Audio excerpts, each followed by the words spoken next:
Graça e paz à noiva do Cordeiro. Amém. Amém, meus irmãos.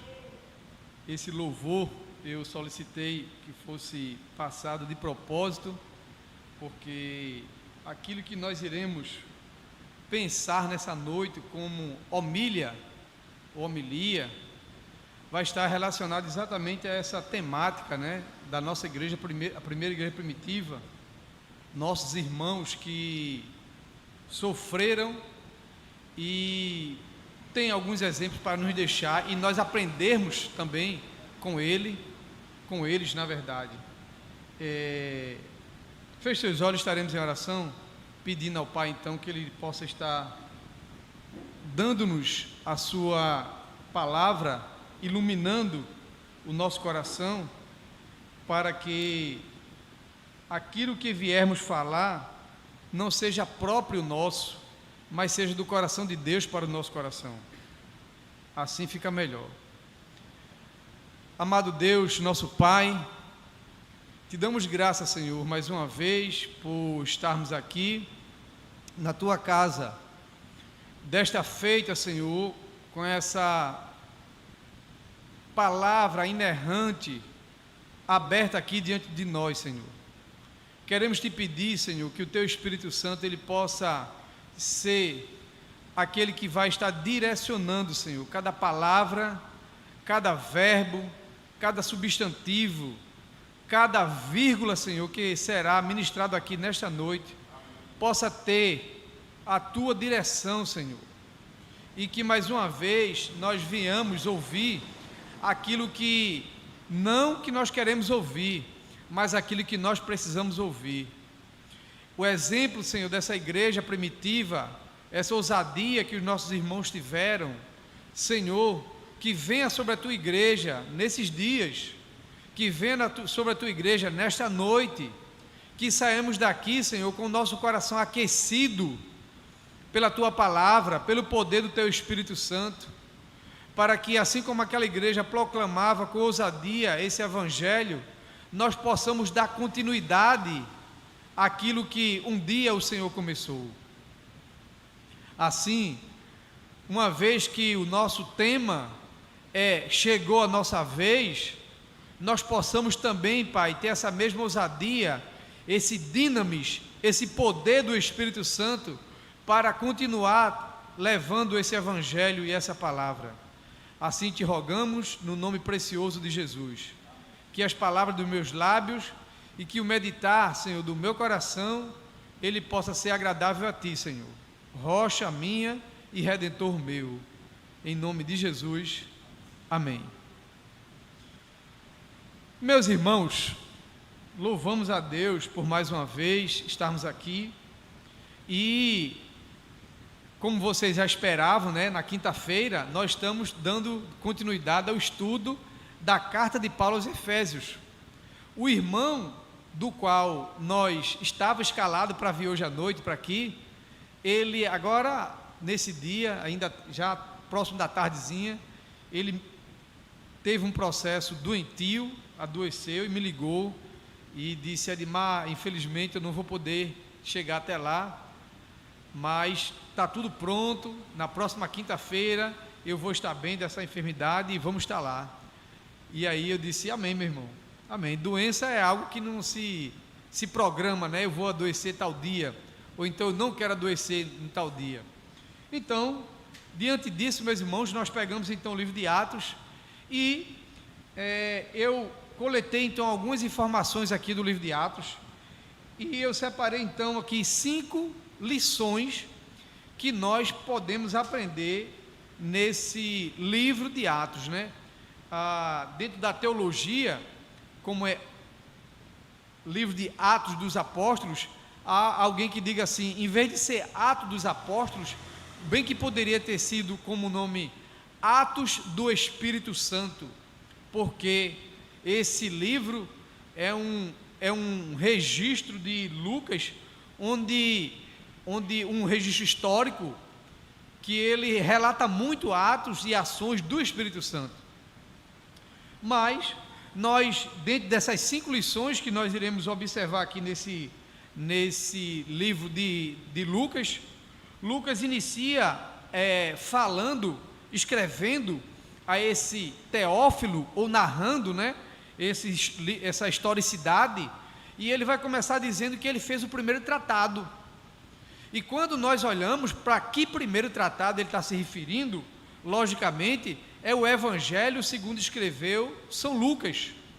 Então Lucas, ele faz o primeiro escrito histórico, minuciando, né, aquele primeiro evangelho, a forma como Jesus nasceu, a forma como Jesus viveu, como Jesus desenvolveu o seu ministério, como de forma muito minuciosa, muito mais do que os outros evangelistas, Lucas ele vem trazer de forma detalhada particularidades que você só vai encontrar apenas e absolutamente apenas no Evangelho segundo escreveu Lucas. Quando a gente vai estudar um pouco da biografia de Lucas, há alguém que defenda que ele, além de ser médico, que acompanhou Paulo em algumas das suas viagens missionárias, ele também, há alguém também que o cite como um excelente historiador. Então, Lucas tinha esse dinamismo, essas virtudes de ser um bom médico e também ser um excelente historiador a partir das suas narrativas históricas que ele nos deixou como herança. Nós consideramos esse livro de Atos, uma herança para a igreja moderna, trazendo um relato histórico que você só vai encontrar em toda a Bíblia, nos 66 livros da Bíblia, você vai encontrar unicamente no livro de Atos, todas essas peculiaridades que aconteceu com essa primeira igreja, a igreja primitiva. Então foi somente Lucas, certamente inspirado pelo Espírito, que começou a notar, a registrar, a narrar detalhes dessa vivência, dessa primeira relatos dessa história dos nossos irmãos primitivos. E aí, ele com essa virtude, é exatamente ele que vai narrar todos esses acontecimentos que tivemos como exemplo na primeira igreja primitiva. E olhando para essa riqueza de registros e anotações e narrativas, é que nós iremos então tratar de 5 pontos. O primeiro será a temática que a gente vai trazer para essa nossa homilia, para essa nossa reflexão, vai ser aprendendo a fazer missão com a igreja primitiva, como tema, né? O que é que a igreja primitiva, o que aconteceu com ela? Como ela se portou para espalhar essa missão? Que em Atos 2 vai dizer que naquela primeira pregação se converteram aproximadamente 3.000 almas. Mas, quando você vai lá lendo o versículo 4 ali, versículo 15 aos 18 em diante ali, você vai encontrar agora uma igreja que já não tinha mais 3.000 almas, 3.000 vidas convertidas na igreja. Você agora vai se deparar num número aproximado de 5.000 vidas que estavam agora na igreja. Então, nos cabe uma pergunta: o que é que essa igreja tinha? Como é que essa igreja vivia para que em tão pouco tempo ela sair de 3.000 para 5.000? E depois, mais na frente, isso lá em Atos 4, mais na frente, a igreja vai tomar uma exponencialidade muito maior, que vai aumentando numericamente para bem mais. Eu diria até que incontáveis. Então, a pergunta que nos cabe é: como é que essa igreja se portava? Qual era a essência que essa igreja tinha? Por que a igreja crescia de forma tão alarmante? E os registros que Lucas vai deixar para nós vai ser exatamente esse que nós iremos andar aqui um pouco nele. Então, em primeiro momento, para essa introdução, eu quero ler com vocês Atos capítulo 4, versículo 1. Ele vai tratar exatamente da questão da chave do segredo para o crescimento dessa igreja, para a explosão dessa igreja. Uma igreja que, apesar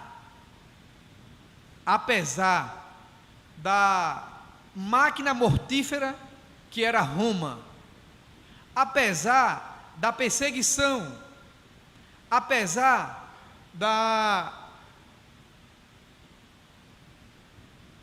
de forma, deixe-me ver a palavra correta, de forma injusta, os nossos irmãos eram jogados sem motivo, sem crime nenhum, era jogado, condenado aos leões, era arrastado nas ruas pelos cavalos, seus bens eram confiscados, e mesmo assim, essa igreja, ela não esmorecia.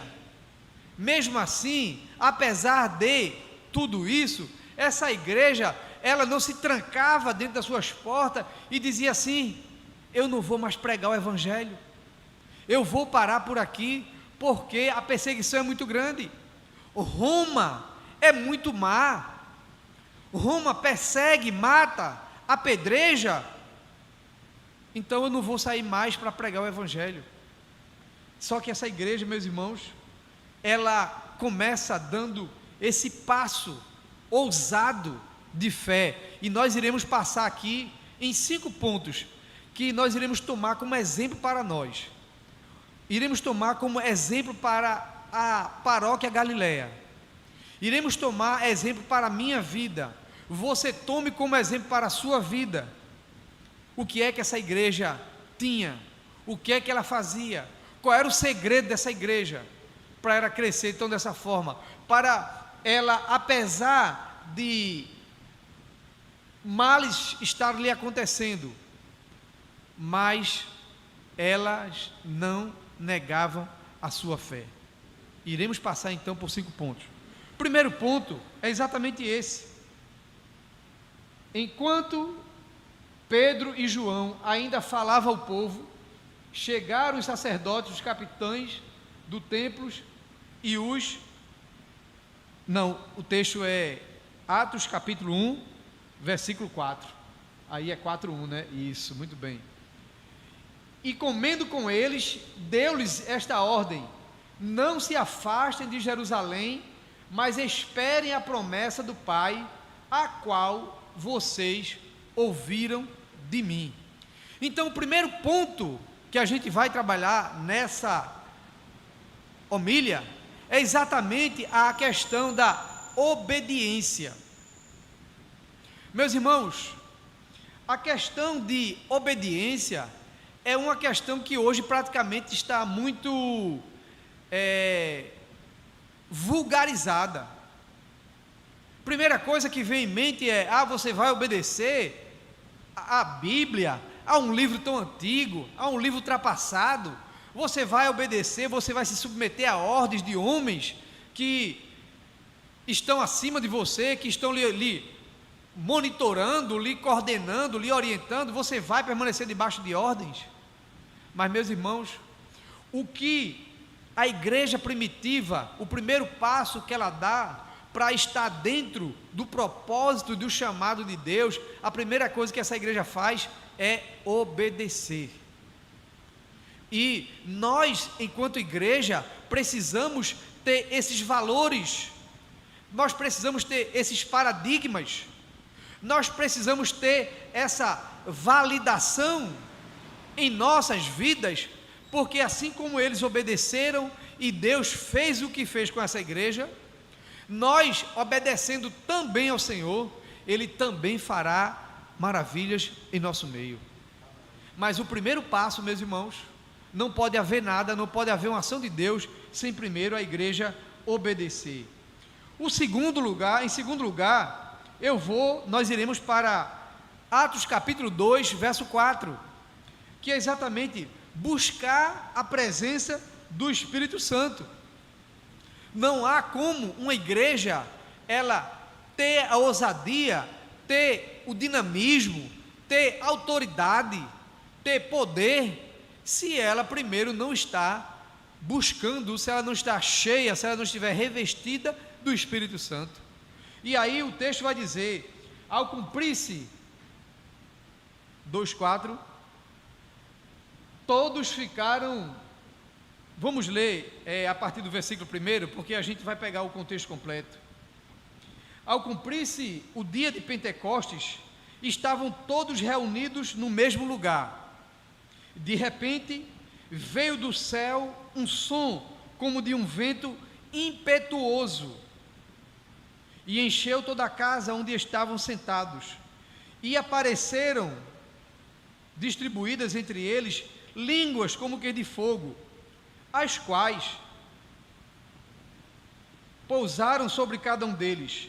Todos ficaram cheios do Espírito Santo e começaram a falar em outras línguas, segundo o Espírito lhes concedia. Meus irmãos, não tem como uma igreja fazer missões, não tem como uma igreja fazer evangelismo, não tem como uma igreja realizar suas atividades com espiritualidade, se essa igreja ela não tiver cheia, derramada, transbordando o Espírito Santo.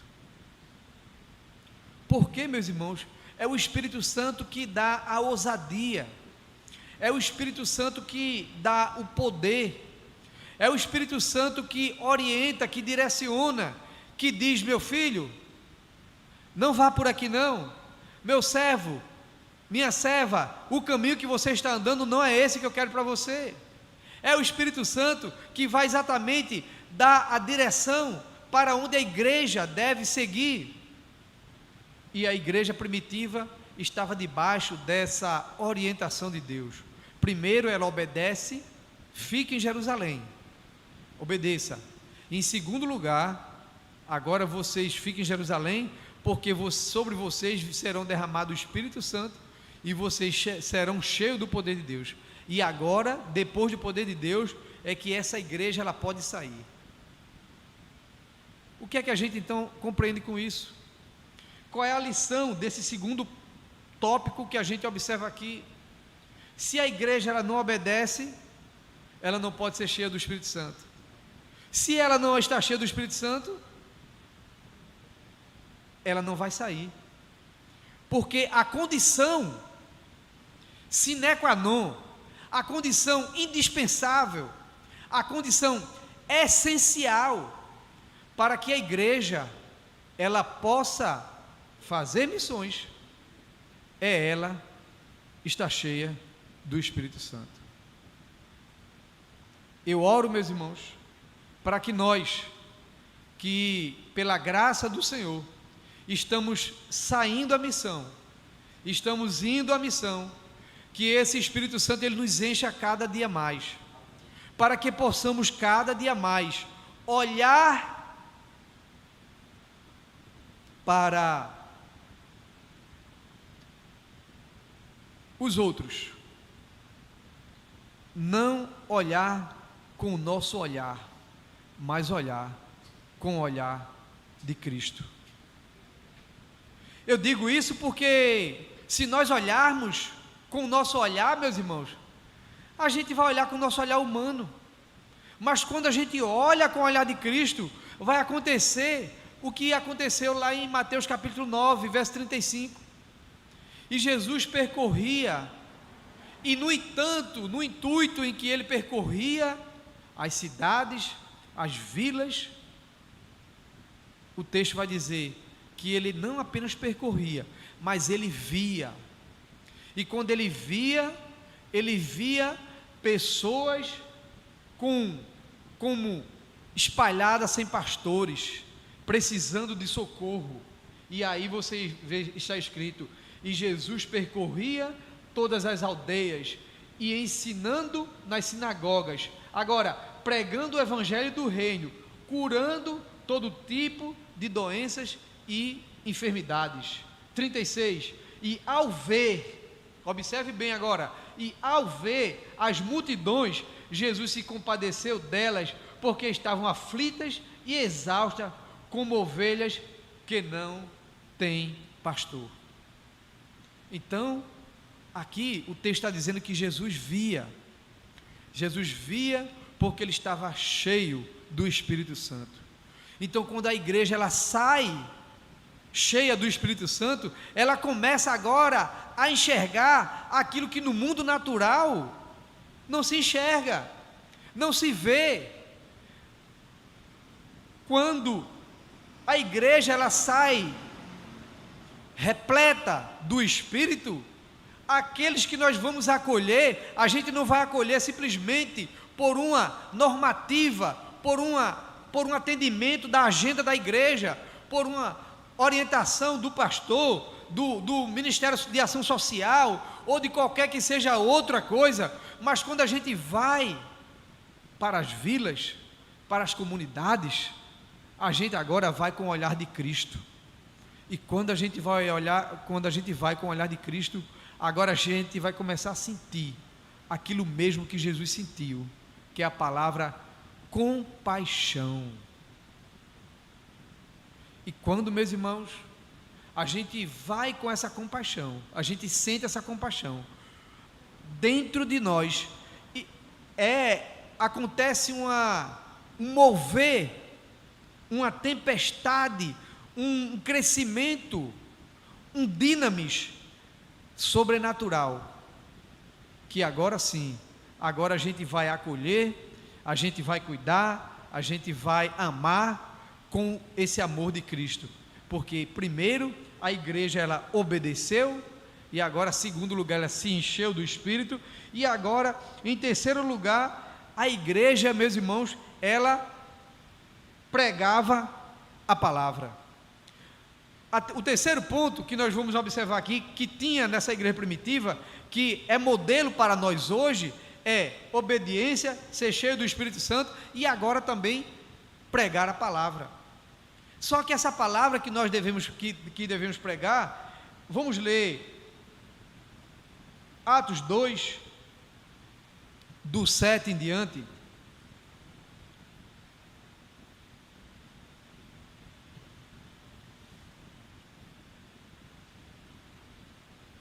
A igreja não pode se calar, a igreja não pode negociar essa palavra, porque essa palavra, ela tem poder.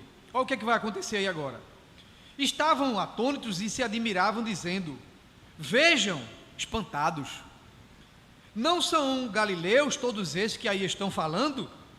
Então, como ouvimos falar, cada um em nossa própria língua materna?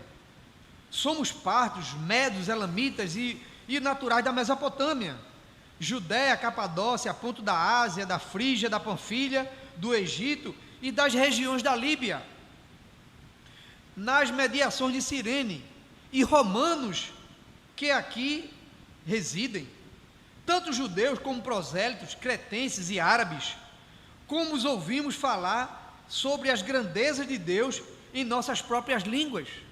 Então, em primeiro lugar, meus irmãos, Pedro aqui, ele faz um sermão, e quando ele termina aquele sermão, os ouvintes, e agora lembrando que aquela cidade, ela estava em um momento com inúmeras pessoas de diversas cidades que ali estavam, e ali todos eles estavam ouvindo na sua própria língua, por ser uma cidade cosmopolita, ouvindo as suas próprias línguas, e eles estavam pasmos com aquela mensagem, e disseram: porventura, esses que estão aí não estão embriagados?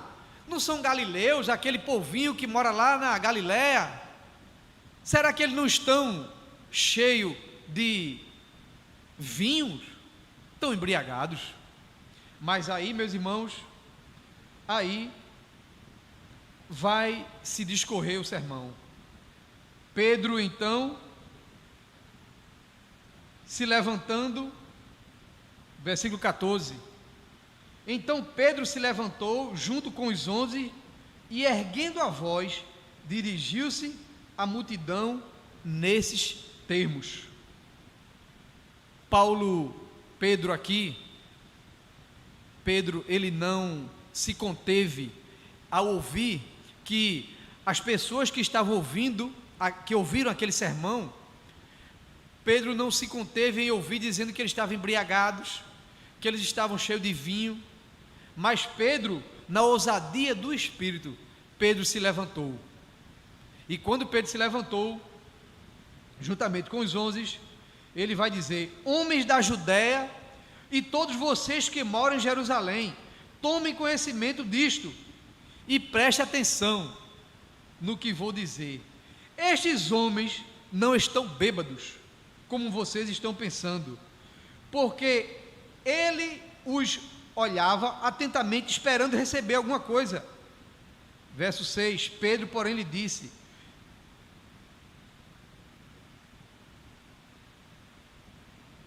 não, perdão, vamos continuar, versículo 14, verso 15, estes homens não estão bêbados como vocês estão pensando.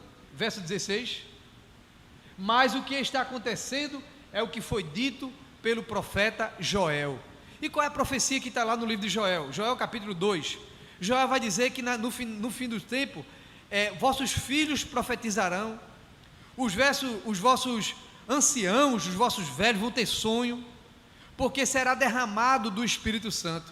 Então Pedro agora está dizendo para ele que o que está acontecendo ali, não é que eles estavam embriagados, mas era o cumprimento da profecia de Joel que estava acontecendo, por isso que eles foram cheios do Espírito Santo.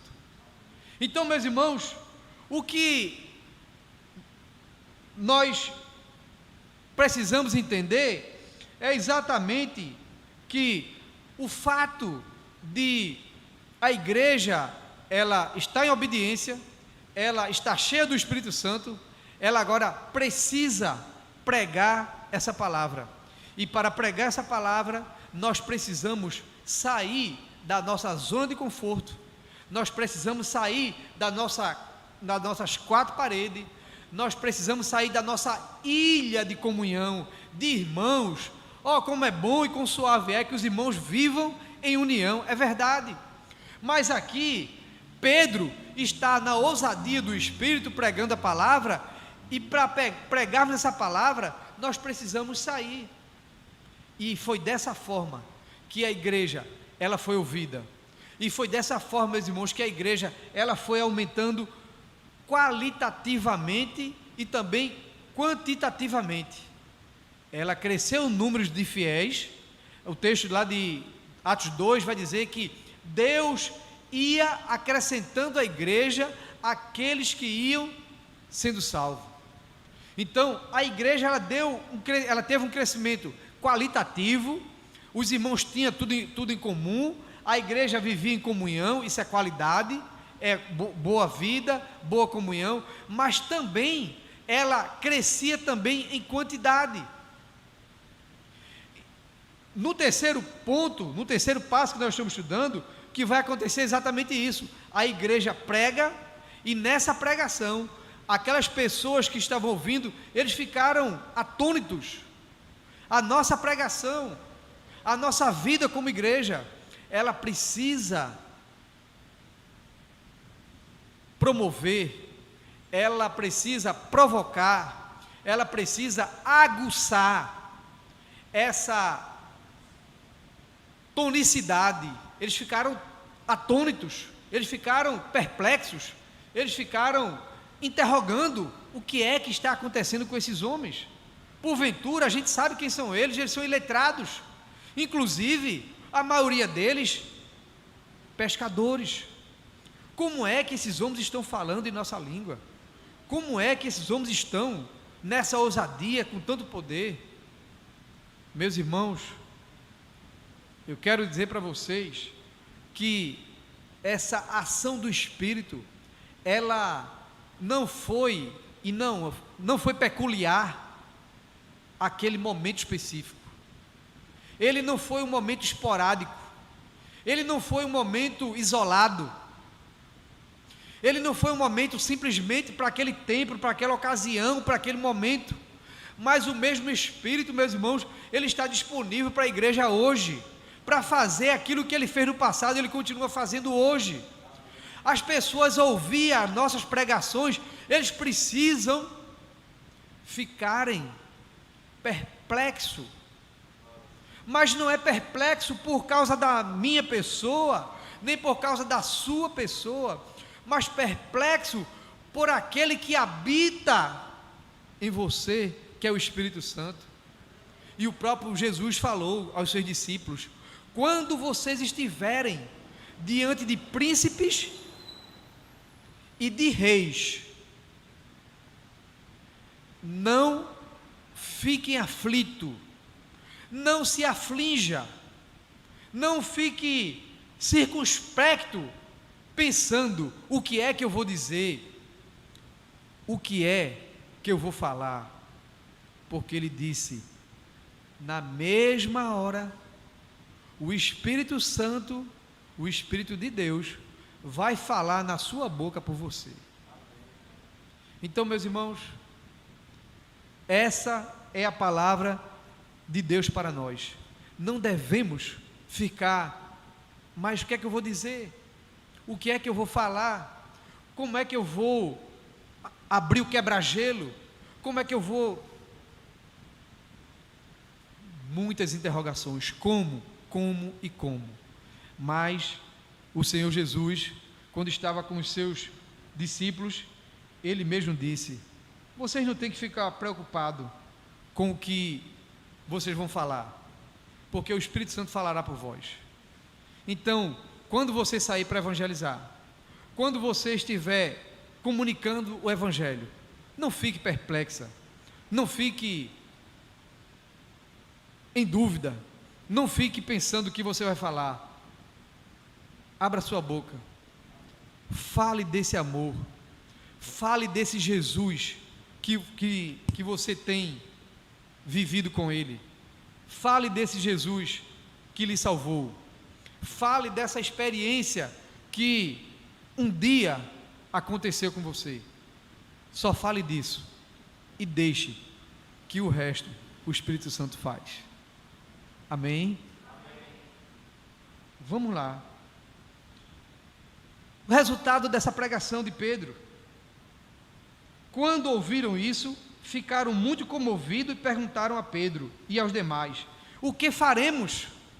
Olha a interrogação daqueles medos, elamitas, de todo aquele povo que estavam ali, ricos comerciantes, homens poliglotas, homens sábios que estavam ali. Eles fizeram essa pergunta para os pescadores, para os leigos, para aquele que não tinha um anel de ouro na mão, e fez essa pergunta. Quando ouviram isso, ficaram muito comovidos e perguntaram a Pedro e os demais: o que faremos, irmãos? Ora, observe que no início dos versículos, eles disseram assim: esses não são galileus? Esses não são, entende o termo pejorativo? Entende a discriminação? Eles não são galileus? Não moram lá nos confins de Zebulon? Então como é que eles estão falando dessa forma? E agora, a pergunta que ele faz aqui agora, não é mais que eles estão embriagados, que estão cheios de vinho, que são meros pescadores e que são meros galileus. Ele agora, olha para a pergunta que eles fazem: o que faremos, irmãos? O que faremos, irmãos? Parece-me, meus irmãos, que a conotação dessa pregação que Pedro falou, parece que foi lá no coração daqueles homens que estavam ouvindo e arrancou aquele sentimento de discriminação, de abandono, de vai para lá que tu não presta, vai para lá que tu é pobre, vai para lá que tu é de comunidade, vai para lá que tu é de rua, vai para lá que tu vive numa vida dissoluta da sociedade. Mas depois da palavra, meus irmãos, eles gritaram, e gritaram atônitos: meus irmãos, pelo amor de Deus, olha o contexto, a inferência do contexto, meus irmãos, depois de uma exposição dessa, eu quero que vocês me digam, meus irmãos, o que é que a gente vai fazer? O que é que eu preciso fazer? Porque esse Cristo que você está falando aí, ele está mexendo aqui dentro do meu coração. A minha mente agora já não é mais a mesma quando eu comecei a ouvir vocês. Eu quero saber o que é que eu tenho que fazer. Eu quero saber o que é que eu preciso fazer agora, meus irmãos. E Pedro, agora na ousadia, ele vai responder: arrependam-se cada um de vocês e seja batizado no nome de Jesus Cristo para a remissão do pecado, e vocês receberão o dom do Espírito Santo. Louvado e exaltado seja o nome de Jesus. Aqueles homens que estavam, meus irmãos, sem conhecer a verdade, sem conhecer a luz, é por isso que esse terceiro ponto é: pregue a palavra, porque a palavra ela tem poder de libertar, de curar, de salvar. A palavra tem um poder que a gente não conhece. É o poder de Deus, meus irmãos, é a palavra de Deus. Isso aqui não é palavra de filósofo, isso aqui não é palavra de teólogo, também não é palavra de um sociólogo, de um escritor renomado, mas isso aqui é a palavra de Deus. E essa palavra, quando chega no coração e na mente, ela tem poder de destruir pensamentos maus, tem poder de libertar a mente cativa, tem poder, meus irmãos, de mudar o conceito, o entendimento, o coração. Ele tem poder de transformar. E foram esses homens que chegaram aqui agora atônitos. Eu preciso fazer alguma coisa, o que é que eu tenho que fazer? Se arrependa de seus pecados, entregue sua vida a Cristo, e você receberá o dom, o poder, a comunhão, a salvação, a libertação, a alegria, a vida eterna através de Cristo Jesus. Louvado e exaltado seja o nome de Jesus. E pelo quarto ponto, meus irmãos, aprendemos que não estamos só nessa missão. Agora, nós não estamos só. A gente sai no evangelismo, a gente sai para fazer missões, para evangelismo pessoal, mas nós não estamos sós. Veja o que diz Atos 3, de 1 a 10 agora. Vai acontecer um fato, é muito conhecido, né? Pedro e João estavam se dirigindo ao templo para adoração, das 3 horas da tarde. Estava sendo levado um homem coxo de nascença, que diariamente era colocado à porta do templo, chamada Formosa, para pedir esmolas aos que entravam. Quando ele viu Pedro e João, que iam entrar no templo, pediu que lhe desse uma esmola. Pedro, fitando juntamente com João os olhos nele, disse: olha para nós. Ele os olhava atentamente, esperando receber alguma moeda, quem sabe uma prata. E aí a resposta dos apóstolos foram: não temos prata e nem ouro, mas o que tenho, isso eu te dou. Em nome de Jesus Cristo Nazareno, levanta-te e anda. E pegando na mão direita do homem, ajudou-o a se levantar. Imediatamente os seus pés e tornozelos se firmaram, e dando salto ficou em pé e começou a andar, e entrou com eles no templo, pulando e louvando a Deus. Todo o povo viu o homem andando, louvando a Deus, e reconheceram que ele era o mesmo que pedia esmola, assentado à porta formosa do templo. E ficaram muitos admirados e espantados com o que tinha acontecido. Agora, o que é interessante é que a história vai se discorrer, exatamente aqui, nesse contexto, de que os apóstolos vão ser presos. Mas essa prisão, quando eles vão ser interrogados, eles mesmos vão entrar numa crise em que eles vão dizer assim: o que é que nós vamos fazer com esses homens? A evidência de que o paralítico que estava aqui na porta e que agora está saltando e pulando é verdadeira. Nós não temos como negar essa evidência. O que é que nós vamos fazer com isso, com esses homens? Não, a gente vai amedrontá-lo, ameaçá-los e dizer que ele não pregue, e nós vamos soltá-los. Mas o que nos chama muita atenção nesse quarto ponto, com relação, é que nós não estamos sós quando nós saímos à missão. É exatamente isso, que quando os discípulos deram a ordem para aquele homem: eu não tenho prata e nem tenho ouro, mas o que tenho eu te dou, em nome de Jesus, levanta e anda. Eu quero que você foque a sua atenção agora nesse entendimento. Eu não tenho prata e nem tenho ouro, mas o que tenho, preste bem atenção, o que tenho eu te dou, em nome de Jesus, levanta e anda. E aquele paralítico se levantou e andou. Então a pergunta, meus irmãos, que a gente faz é: quando nós saímos ao evangelismo, será que nós estamos sós? Será, meus irmãos, que quando a gente ora, os céus não assinam as palavras da oração? Será que quando nós pregamos a palavra, os céus também não estão registrando naquela mente, naquele coração que está ouvindo?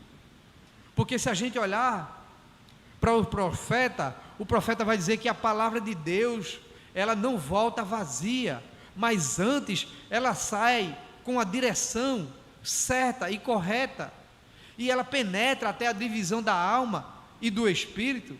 Então, quando nós saímos, todos os nossos evangelismos, saídas, evento com as crianças, tudo aquilo que está sendo feito, não pense que Deus não está colaborando, cooperando com tudo aquilo que a igreja está realizando, pois aqui está um fato notório e incontestável. Aquele paralítico estava lá, todo mundo sabia e conhecia, mas na hora que os discípulos deu a ordem, ele se levantou e andou, e agora entrou no templo, pulando e saltando, e louvando a Deus. Então, meus irmãos, não é diferente não. Deus responde suas orações. Deus responde quando você transmite essa mensagem do Evangelho.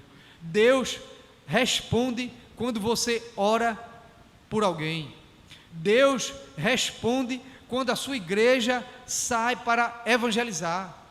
Deus está presente no meio dessa evangelização, meus irmãos.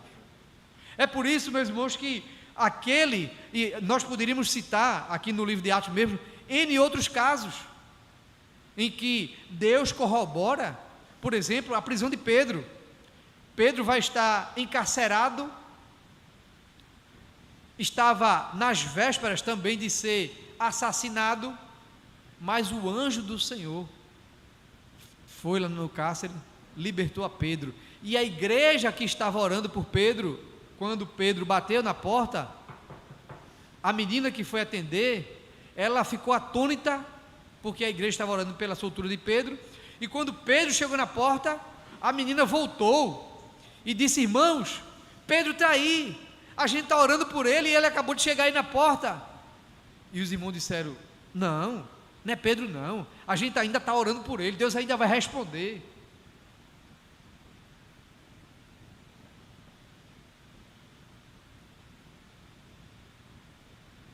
Tem resposta de oração, meus irmãos, que não demora muito tempo não. Tem resposta de oração. Louvado seja Deus. Escute.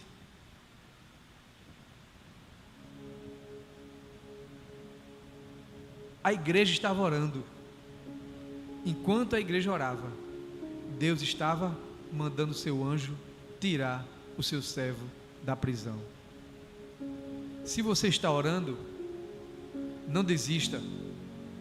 Ah, mas Edmar está demorando, eu já orei tanto, já pedi tanto. Continue orando, porque vai chegar um momento que Deus vai dar ordem aos seus anjos a teu respeito. Lembra de Daniel? O anjo disse a Daniel: Daniel, em primeiro lugar, eu quero dizer que tu és muito amado lá no céu.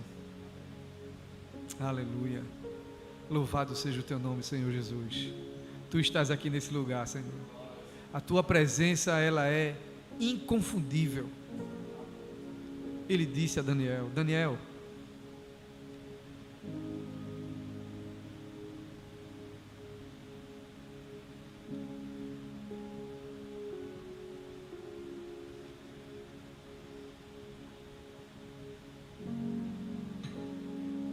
lá em cima, Daniel, tem muitos nomes famosos. Lá em cima tem Abraão, o pai da fé, tem Isaac, tem Jacó, mudado para Israel, tem José, Daniel,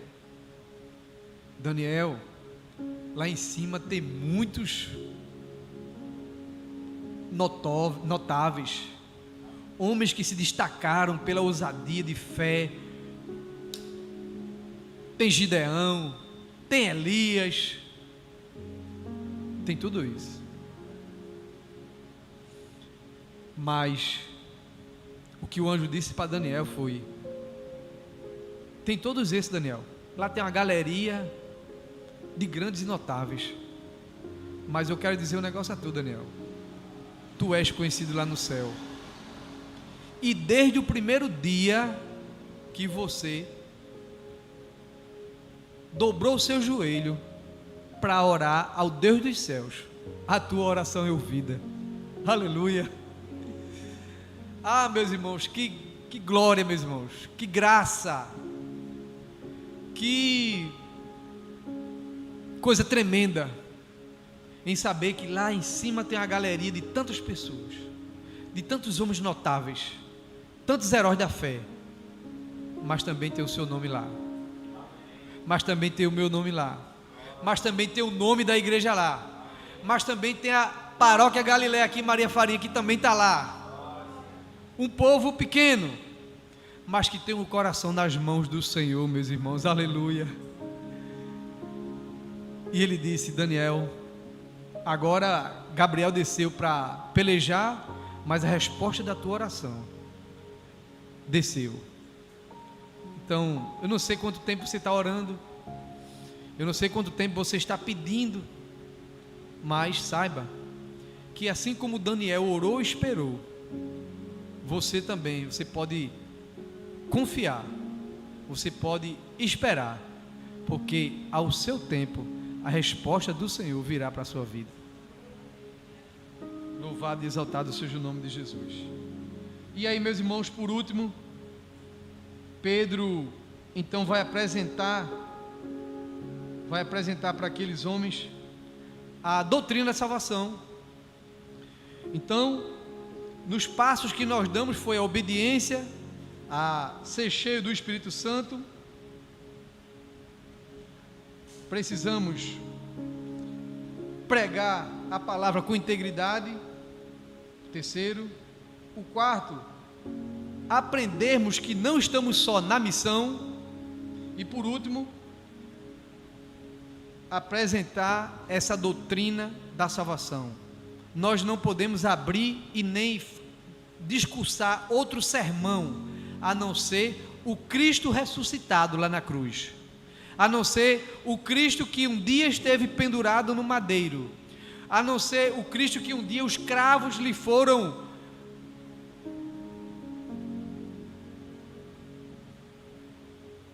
que eu posso dizer, os cravos lhe foram maléficos, audaciosos, lhe prenderam na cruz, mas hoje ele está no trono. E como ele está no trono, quando João, lá na ilha de Patmos, João, quando tem aquela visão, João vai vê-lo agora no trono, e ele está no trono reinando, mas também ele vai dizer a João: João, eu tenho passeado também nas igrejas. Eu sei, João, eu conheço. Então, a mensagem da pregação de Pedro era exatamente essa pregação de que Jesus é o único. Vai estar lá no capítulo 4 de Atos, versículo de 8 ao versículo 17. Não há outra pregação. Então Pedro, cheio do Espírito Santo, lhes disse: autoridade e povo e anciões, visto que hoje somos interrogados a propósito do benefício feito a este homem enfermo, e de modo como foi feito, como ele foi curado, saibam os senhores todos, e todo o povo de Israel, que em nome de Jesus Cristo Nazareno, a quem vós crucificaram, e a quem Deus ressuscitou dentre os mortos, sim, em seu nome é que está curado na presença de vocês. Então, Pedro, ele não atribui, ele não chama para si que o motivo daquela cura tenha sido alguma virtude, algum curso, alguma especialização que Pedro e os discípulos apóstolos tinham feito, mas ele vai atribuir aquela cura exatamente a Jesus. Ele vai dizer: não somos nós não, mas aquele a quem vocês crucificaram, ele ressuscitou. Esqueçam aquele coluo que houve entre o Sinédrio, entre o domínio romano que estava ali em Jerusalém, entre os fariseus, e a tratativa foi: e agora, ao ouvirem os soldados de que, enquanto eles estavam guardando o corpo de Cristo, um grande poder se moveu naquele lugar, ressuscitou a Cristo, e eles fugiram.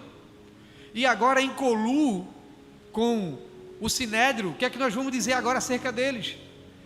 Primeiro, vamos bonificar os soldados e calarem a boca deles, para que eles não denunciem o que de fato aconteceu.